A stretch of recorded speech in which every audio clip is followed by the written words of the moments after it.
Alright guys, mapagpalang araw sa inyong lahat. Meron tayong reaction video dito kay Rob Trip. Ito ay interview ni Vice President Sara Duterte. Ayan, following her personal visit to former President Rodrigo Duterte, no? Alright, at ito ay pinuntahan ni Vice President si dating President Duterte, no, para support sa kanyang magulang, sa kanyang tatay, no. Ito ay detention cell hour of in appearance, the pre-trial chamber of International Criminal Court sa Hague, the Netherlands. Alright, panoorin po natin guys ang sinabi ni nating Vice President Sara Duterte, no. Alright, let's get it on. So, I visited former President Duterte. He is in the wing of the detention center. And he is in good spirits. He is well taken care of. Nag-comment lang siya na he really misses Filipino food. Yun lang. But very recently sa meal nila, meron ng rice. So that was a good development. And then we discussed about his legal team. And we discussed about the family. And we discussed about the country. Okay. Ayan ang sinabi ni ating President, Vice President Sara Duterte, no? Coming soon, magiging President, pinapatakbo na ng tatay niya yan at sa mga tao dyan, no? At sinisigaw na maging President sa 2028 itong si Vice President Sara Duterte. Alright? Gano'n po katagal yung visit niyo kay President? The visit lasted for an hour. So it was from 4 p.m. to 5 p.m. VP, what was his reaction? Ano po yung kinuwento niya tungkol dun sa nangyaring initial appearance kanina? Ayan, initial appearance kasi hindi pa nakahanda si Digong, no? Saka attorney niya, no? At sumalang sa ICC, sa trial court. Well, hindi namin na-discuss. Hindi namin na-discuss yung initial appearance niya kanina. Sorry. We did not discuss his initial appearance, and we only discussed the lawyers and the legal team and what we are going to do in the next 4 days. Yes. Alright, 4 days lang, no? Ang kanilang limit dyan. At makakauwi rin yan si former President Duterte, no? At God save sa ating lahat. The former president appeared via live stream. Were you expecting him to see him there at the chamber? I had no expectations. I did not know. I did not know he was appearing for a live stream. But I think it was the decision of the doctor. So inside the facility, all the decisions are made by the doctor. VP, what's the plan now? The next hearing is September 23 pa. How will the family prepare for this? Yan September 23 pa ang susunod na hearing nila. Dito sa, ang layo kasi, no? Netherlands pa, no? Siyempre, uuwi ng Pilipinas yan. Okay. So, I have not discussed the arrangements with next of kin and relatives here. I will discuss it with them tonight, and I will relate to them also what the president said and what the president wanted them to know. And so yes, we haven't made arrangements yet, but I will not leave until a relative comes to to make sure that there is a next of kin living here. Yes. VP, tungkol po sa usapan nyo ni dating Pangulo, may hiniling po ba siya sa inyo? Dito, ma'am.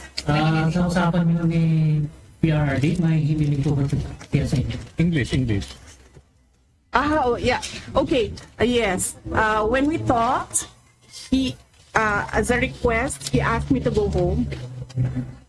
So, he repeatedly said, do not leave the country. Do not leave the Philippines. And so I told him na, I know, I understand that. And I do not want to be here as well. Unfortunately, I am the only one who has a Schengen visa. And I am the only one who is a lawyer. So I told him that when we are able to meet with the legal team, that I will immediately return home and yes, do my work. May defense team na po ba si PRRD, ma'am?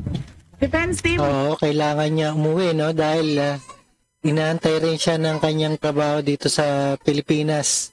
As being president pa rin ng ating Pilipinas yan, si VP Sara Duterte. Yes, we already have a lead counsel, and there will be meetings with. We had a meeting with him yesterday, and then we will have a meeting in person when he arrives this week. And how many? Pinangalanan ko siya. Is it Nicholas Kaufman po? Okay.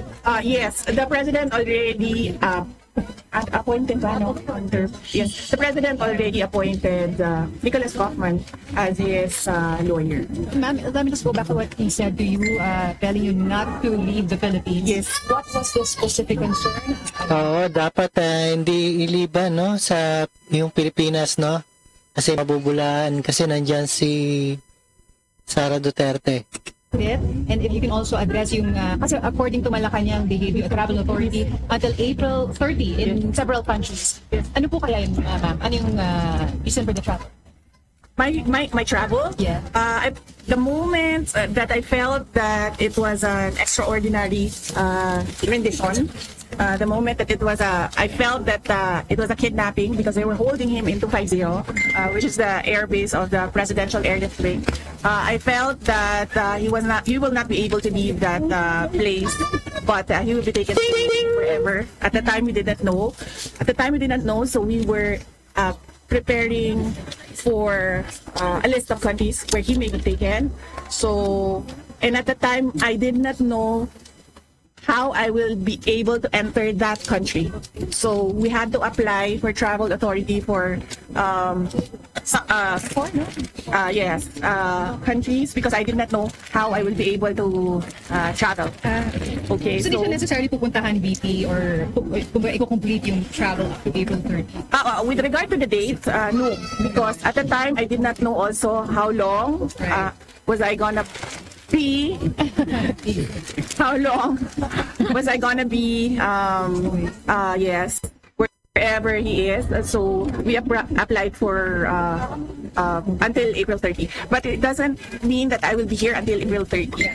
So I will be here until the legal team is doing their work already, and another relative is here to assist him. Did he explain his concerns why you shouldn't, leave the Philippines?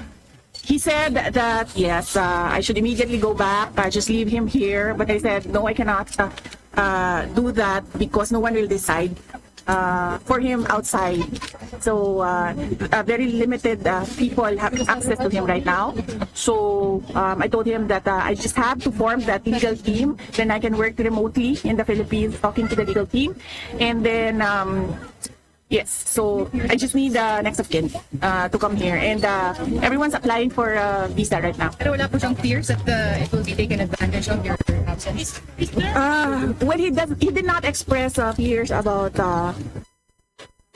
Hello everyone. Alright guys, ayan ang tabayanan po natin at subaybayan ng ating reaction video ni Rodri.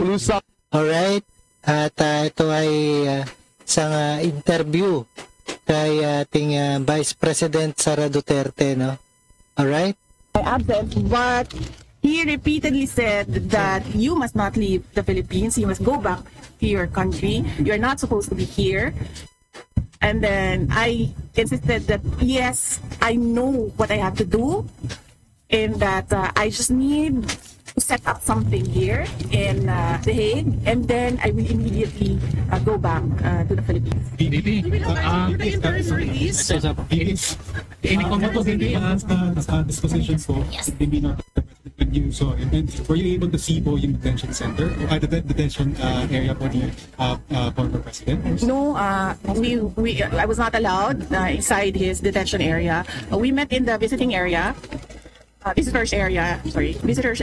and the demeanor was, he looked well rested. I asked him that. I said, "You look well rested," and then he said that, "Well, I don't do anything here except sleep and watch TV because he has access to a TV." And then I asked him about the food because I know his preferences for food, and then said yes. Well, that's my only complaint is that I really miss Filipino food. Specific po? Kuan man gud na sa Bisaya ba kana Unan-unan. Bulang lang. Paksiyo na isda. Inununan, yeah. Dili na paksiyo, inununan. VP, VP, inununan. any comment po doon sa plano ng mga otoridad na i-raid po yung tahanan ng mga Duterte sa Davao City? Ito ba ay makonsider nyo na part of para pabagsakin ng mga Duterte? Yes, I heard about that. The search warrant applied for all the houses, all our houses, of all the members of the family. And I mentioned to my siblings that you don't have control over this anymore. So I just told them that just secure your valuables, and then just allow them to do the search, and then we expect that there will be planted evidence inside the houses. So I told them that we'll just have to face that as well, because that is the thing that they did with former Congressman Arnie Teves. It's exactly the same. Grabe, no? Ang gagawin, no? Lahat ng bahay, no? At ari-arian ng Duterte, no? At ito ay titingnan. So I told them that it's pointless. It's pointless to fight. So just allow it to happen. It doesn't mean that that search is illegal. But then I told them that no one should be hurt. No one should resist. Just allow them to do whatever that is illegal. Ma'am, any comment po doon sa sinabi ni PCO Yusek Castro na Illegal talaga, no? Ang gagawin nila. walang kidnapping na nangyari sa lahat po ay may papeles tungkol po sa respective party? Well, it was really kidnapping. You see the comments all around the world from experts. Yes. But if you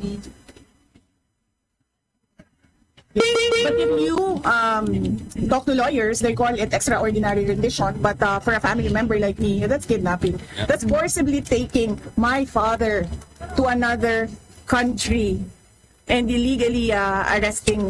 Oo, ayan ang sasabihin dito sa ICC, no? Ay isang kidnapping. Dapat dito imbestigahan sa Pilipinas si Tatay Digong Duterte. Hindi dyan sa ICC, no? Sa Netherlands, at wala na tayong hindi na tayo member ng ICC, no? Him. So that's clearly. So may balik yan sa mga Marcos. Kidnapping. Ma'am, mag-apply po ba si PRD ng interim release? Interim. That is something that I cannot comment on because it's a legal strategy. So I would leave that to the lawyers if the lawyers would like to talk to the media. But I will not comment on legal strategy. I would also add that because I told him a lot of people are crying. They are depressed, hurt, stressed about what happened and what is happening right now in the country. And then he said, sabihin mo sa kanila, relax lang, may hangganan ang lahat. Yes. So doing this from kasi I cannot take notes, I cannot take a ball pen and pen this. So, there will be a day of reckoning for all.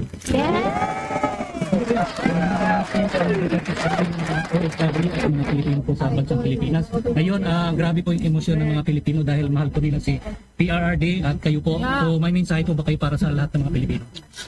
Yes. Unang-una, nagpapasalamat ako sa lahat ng ating mga kababayan. English pa po, sir? Yes. Okay. Kasi,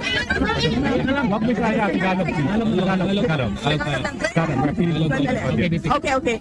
Sige. Gadget lang ha. Gadget lang. Sorry po yung first off, I'd like to thank all our countrymen for your prayers and your profound support to the former presidents. We can feel your love. We can feel your anger. We can empathize with everyone, everyone's rage about what happened, and let us not be, let us not forget the reality in our country, and that is that is the poverty. That is corruption.